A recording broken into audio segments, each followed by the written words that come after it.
know how much sodium you should be eating in a day? And do you even know how much is in some of your favorite meals? To help answer some of those questions for us, registered dietitian Sue Mah is joining us this morning. Good morning to you. Nice to see you. Morning, Lindsay. Good to see you too. Okay, so this is going to be fun. Sue, let's start with the basics. Like, how much sodium should we be having every day? Well, Health Canada recommends that we aim for 1,500 milligrams of sodium a day and no more than 2,300 milligrams. So the problem is we're eating too much, and sodium is hidden in many foods that you may not even think of. Okay, so we're going to go through some of those. So let's look at what we are eating to see if you can spot the sodium. So this is going to be a little bit of a game. I have not seen any of this, so this is going to be new to me as well. You're going to describe two dishes for us, and then I'm going to guess which one has the most sodium or if they are the same, and you can play along at home as well. All right, so Sue, Perfect. Let's start with breakfast. Let's start with breakfast. Okay, so which meal has more sodium, or do they have the same amount of sodium?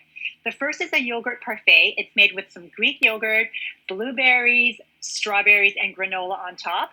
The other meal is avocado toast. It's made on 2 slices of oatmeal bread, some avocado, and 2 fried eggs with no added salt. Which do you think? I'm going with the yogurt parfait has more sodium. The answer is I'm going to do really well. The answer is the avocado toast. Okay. And so the yogurt parfait, yes, there's a little bit of sodium in the granola, but with the avocado toast, there's actually sodium from the salt in bread. Oh. And if you made bread during the pandemic, you know that salt needs to be added to bread to help it rise and give it a nice crust. So in fact, bakery products like breads, muffins, crackers are a top source of sodium in our diet, not because they're salty, but because we tend to eat a lot of it. So the sodium adds up. So when you go to the grocery store, my tip is to read those food labels and look for foods that contain 15% DV, daily value, for sodium or less. And that'll sort of keep you on track for the day. That's a good marker. Okay, so what else do you have for us here? Okay, I've got lunch, takeout lunch. Okay. So we have a Mediterranean bowl. It's made with some quinoa, leafy greens, some feta cheese, olives, roasted red peppers, cucumbers, and a roasted red pepper sauce, some unsalted almonds. The other meal is a slice of pizza. It's a vegetarian pizza. It has some feta cheese, roasted red peppers, also some broccoli. So which has more sodium, or do they contain the same amount of sodium? I want to say like the pizza has more sodium, but I feel like this is a trick question. So I'm going to go with they have the same.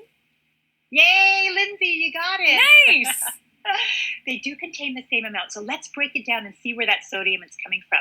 In the Mediterranean bowl, we're getting sodium from the olives, the feta cheese, and that roasted red pepper, that comes in the jar, right? And the roasted red pepper sauce. Now, salt is added to cheese as a preservative to prevent food spoilage. So it's sort of part of the food, and that's okay. We just have to watch the amounts. With the pizza, same sort of thing. There's sodium in the sauce, also in the roasted red peppers, the feta cheese, and also salt that's added to the dough. All right, finally, dinner. Tell us about the options. All right, so dinner A versus dinner B. Okay. Teriyaki salmon, it's made with honey, garlic, and low-sodium soy sauce, served with a side salad. Or meal B, which is a bean burrito made with canned beans, some low-sodium chicken broth. It has some tomatoes, some fresh corn, rice, spinach, all wrapped up in a tortilla wrap with a side salad. Okay, bean burrito has more sodium. The answer again is wrong. I'm sorry, Lindsay. I'm doing really well. It's the teriyaki salmon, and even though I've used low-sodium soy sauce, it still contains quite a bit of sodium. Now, the bean burrito, that's a good guess because canned beans often have added salt.